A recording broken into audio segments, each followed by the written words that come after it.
আসসালামু আলাইকুম সবাইকে। প্রথমেই বলে নিই যে আসলে আমার গলায় ইনফেকশন হয়েছে, সো আমি হয়তো অত ক্লিয়ারলি কথা বলতে পারছি না।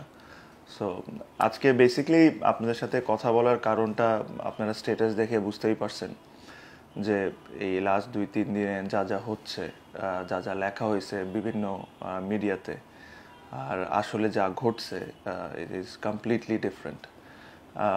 আমি যে জিনিসটা ঘটছে পুরো জিনিসটাই আমি আপনাদেরকে স্টেপ বাই স্টেপ জানাই, কারণ আমার কাছে মনে হয় যে এই জিনিসটা আমার ফ্যান প্লাস যারা ক্রিকেট লাভার বাংলাদেশে তাদের এটা জানা উচিত।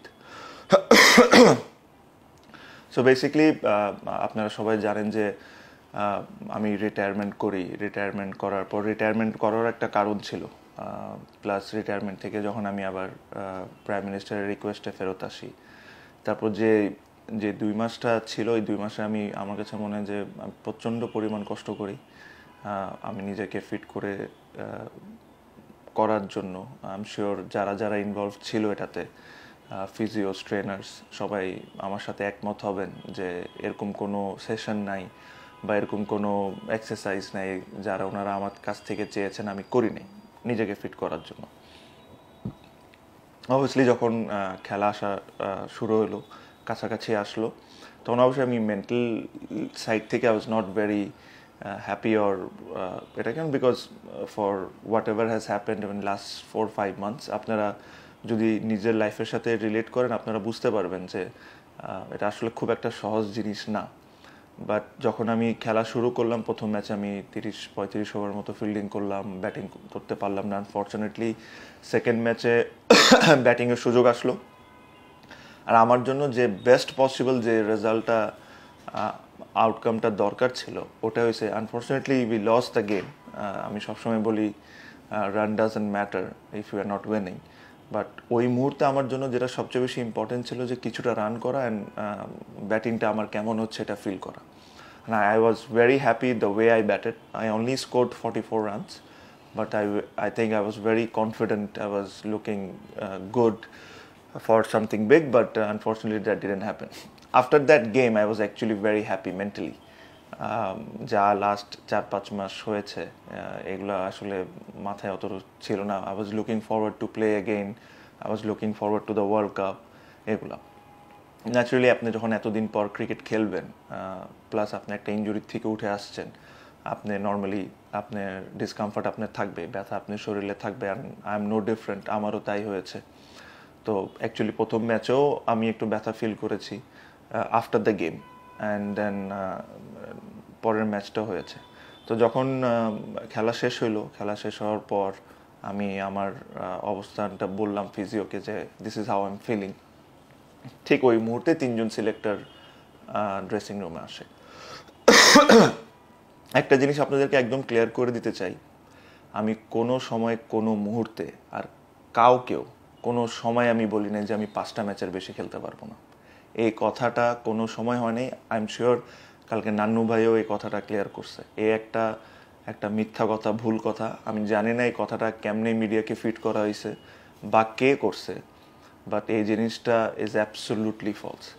সো যে জিনিসটা আমি সিলেক্টরদেরকে বলেছিলাম, আমি বলেছিলাম যে দেখেন আমার বডিটা এরকমই থাকবে, এখন যে অবস্থায় আছে আমার একটু ব্যথা থাকবে, এই থাকবে। তো আপনারা যখন টিমটা সিলেক্ট করবেন এই জিনিসটা মাথায় রেখে টিমটা সিলেক্ট করেন। এটারও একটা রিজন আছে, কারণ আপনারা যদি কিছুদিন আগের কথা চিন্তা করেন, আমি যখন ক্যাপ্টেন ছিলাম, আমি যেই ম্যাচ খেলার পর রিটায়ার করি, ওখানে আমার ইনজুরি নিয়ে একটা কনসার্ন ছিল, যেখানে আমি ফিজিও কোচ আর আমি বসে যখন কথা বলেছিলাম, তখন আমি ওখানে 3জন এগ্রিও করেছিল যে I should play the first game. And then আপনারা জানেন যে কেমন কেমন ধরনের কথা মিডিয়াতে বলা হয়েছে, যদি ফিট না থাকে তাহলে খেলা উচিত না। আমার কাছে ওই সময় খুব অবাক লাগছে এই কারণে, কারণ আমরা ওই রুমে সবাই এগ্রি করছিলাম। So I didn't wanted to create another controversy. এই কারণেই আমি আমার তরফ থেকে উইথ ফুল অনেস্টি আমি সিলেক্টরদেরকে এটাই বলেছি যে আপনারা জিনিসটা মাথায় রেখে আমাকে সিলেক্ট করেন। কারণ হলো যদি আমি ওয়ার্ল্ড কাপে যাই, এমন হতে পারে আমি 9 ম্যাচ খেলি কোনো সমস্যা ছাড়া, কারণ ওয়ার্ল্ড কাপের ফিকচারটাই এরকম ছিল যে প্রতিটা ম্যাচের পর অ্যাটলিস্ট 3-4 দিনের একটা গ্যাপ আছে apart from the first 2 games. আর এটা নিয়ে যেরকম কোনো কিছু না, আবার এমনও হইতে পারে, আর এটা যে কোনো সুস্থ মানুষের সাথেও হইতে পারে যে 2টা ম্যাচ খেলার পর ইনজুর্ড হয়ে গেল, তাকে দেশে পাঠিয়ে দিল, তার রিপ্লেসমেন্ট গেল। রিপ্লেসমেন্ট তো আপনি অবশ্যই নিতে পারবেন যদি আপনি ইনজুর্ড হয়ে থাকেন। সো এই কারণে আমি এই জিনিসটা ক্লিয়ারলি তাদেরকে বলি। তো বলার পর আমরা যখন হোটেলে যাই, আমাকে যখন অ্যাসেস করার পর আমার যে পেইনগুলো ছিল পরের দিনও অ্যাসেস করে। সবচেয়ে ইম্পর্টেন্ট যে ইনসিডেন্টটা বা কথাটা, যে ফিজিওর রিপোর্টে কী ছিল। আমি কালকে দেখেছি যে অনেকে বলতেছে ফিজিওর রিপোর্ট যে এক্স্যাক্টলি যে কথাটা ছিল আমি আপনাদের সাথে শেয়ার করি। আর কেউ যদি আমাকে এই জিনিসটার জন্য চ্যালেঞ্জ করতে চায়, দে আর মোস্ট ওয়েলকাম। আমার সাথে যে কোনো পাবলিক ফোরামে বসেন আর আমাকে বলেন যে আমি ভুল বলেছি। ফিজিও রিপোর্টটা যেটা ছিল, ফিজিও রিপোর্টে আমার কন্ডিশনটা বলা হয়েছিল যে প্রথম ম্যাচের পর এমন পেন হয়েছিল, সেকেন্ড ম্যাচের পর এমন পেন হয়েছে, আর এই আজকের দিনে হিসাবে he is available for selection for the 26th game. But medical department মনে করে যে যদি আমি রেস্ট নিই 26th, বিকজ 27th আমাদের ট্রাভেলিং ছিল, 28th আমাদের একটা প্র্যাকটিস গেম, তারপর আবার 1-2 তারিখে আরেকটা প্র্যাকটিস গেম। আমি যদি এখন রেস্ট নিই প্লাস আমি যদি সেকেন্ড প্র্যাকটিস গেমটা খেলি before the first game, I will have enough time. আমার এই সময় আমার 2 সপ্তাহ রিহ্যাবও হয়ে যাবে, আর ওভারঅল 10 সপ্তাহ রিহ্যাব হয়ে যাবে। So I will be in a much better position to play the first game. So this was exactly on the report. কোনো জায়গায় কোনো সময় বলা হয় না 5 ম্যাচ 2 ম্যাচ এই ইনজুরি খেলতে পারবো না বা এইসব কোনো কিছু। হ্যাঁ, আমার বডিতে পেন ছিল, আমি অস্বীকার করছি না, যেটা আমি আশা করি প্রেস কনফারেন্সেও বলেছি। আর বেসিক্যালি এই জিনিসটা হয়েছে।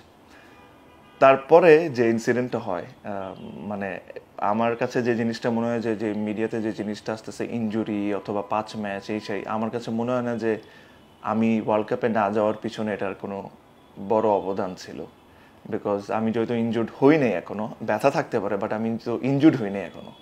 সো তার 1-2 দিন পর আমাকে বোর্ডের টপ লেভেল থেকে একজন ফোন করলেন।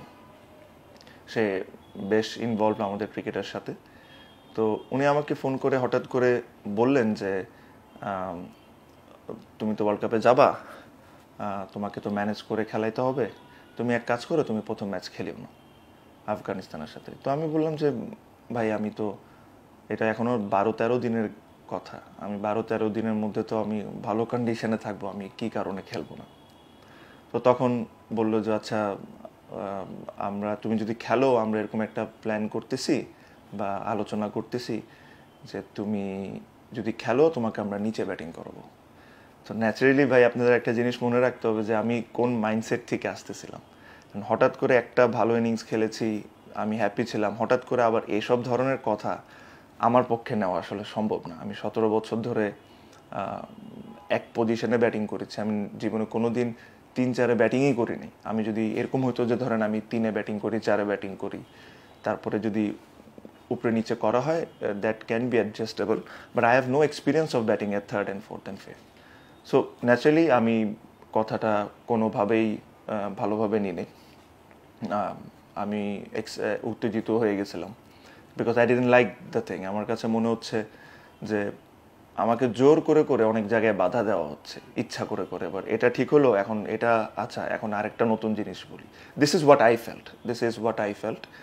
সো তখন আমি বললাম যে দেখেন, আপনারা একটা কাজ করেন, আপনাদের যদি এরকম চিন্তাধারা থাকে তাহলে আপনারা পাঠায়েন না।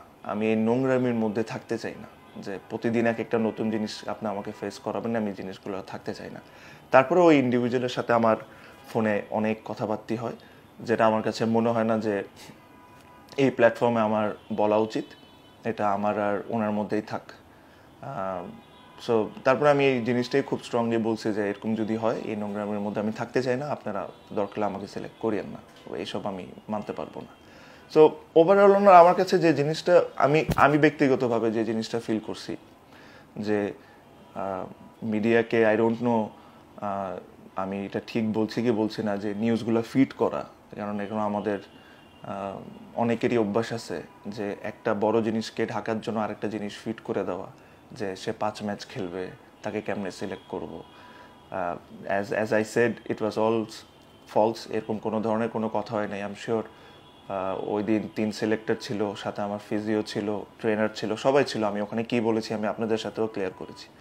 বাট ওভারঅল আমার কাছে মনে হয় যে if you really want me then you should make me mentally free and happy, because I am coming out of a very bad 3-4 months. আমার জন্য খুব কঠিন ছিল 3-4 মাস। তো এসে এক একটা জিনিস, নতুন নতুন জিনিস বলা ঠিক না। হয়তো বা আমি সাথে এটাও বলি, হয়তো বা জিনিসটাকে, এই কথাটাকে যদি আমাকে ডিফারেন্টলি প্রেজেন্ট করা হয়তো, মেবি আমি জিনিসটা অন্যভাবে রিয়াক্ট করতাম, মেবি আমি জিনিসটাকে মেনে নিতাম হয়তো বা। বাট হঠাৎ করে সাডেনলি কোনো কারণ ছাড়া ফোন করে আপনাকে যদি বলে যে আপনি খেলিয়েন না, বা বলে যে আচ্ছা যদি খেলেনও, আমাদের এরকম আলোচনা হচ্ছে যে আপনাকে নিচে ব্যাটিং করাবে, I am not too sure যে এরা কতটুকু fair. So this is what has exactly happened. And এর চেয়ে বেশি কিছু আমার বলার নাই। বাট আমি এতটুকুই বলবো, আমি আমার তরফ থেকে যতটুকু আমার কাছে যে জিনিসগুলো আমি ফিল করেছি বা আমার সাথে ঘটেছে, ওগুলো আপনাদের সাথে শেয়ার করলাম। But end of the day আমি এটাই উইশ করবো, whoever the 15 has gone to the World Cup, I wish them all the very very best and I hope যে তারা যতটুকু সম্ভব বাংলাদেশের জন্য সাকসেসটা নিয়ে আসবে। আর সাথে আরও অনেক কিছু ঘটেছে, আই এম শিওর আপনারা দেখছেন।